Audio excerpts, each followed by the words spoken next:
Hello বন্ধুরা, দেখুন সবাই কি ওই যে হলুদ গুলো গুলো ভিডিও বানাচ্ছে আর আমি তো হলুদ গুলো গুলো শরবত খাচ্ছি গাইস। আমার হলুদের পাওয়ার নেই। দেখুন এটা খেতে অনেক সুস্বাদু।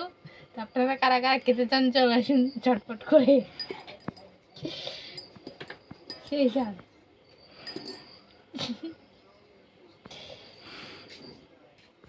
কারণ মিটারটা হচ্ছে না, মিটার হলুদ নষ্ট। গাইস আমারটা হয় না, এই জন্য আমি এখন শরবত গুলো এটা খেয়ে ফেলবো। মিটার হলুদে বাতাস লেগে গেছে। আমার একটা ছোট হয়ে গেছে গ্লাস। গ্লাসের দোষ না, হলুদের দোষ। সব বড়দের দোষ গাইস। ভুলভাল ইঞ্জিনিয়ার থাকলে যা হয়।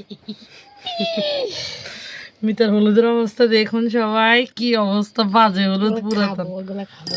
2 নম্বর দোকানে 2 নম্বর হলুদ নিয়ে আসছে এখানে জলে হলুদ মিশিয়ে ভিডিও করার জন্য।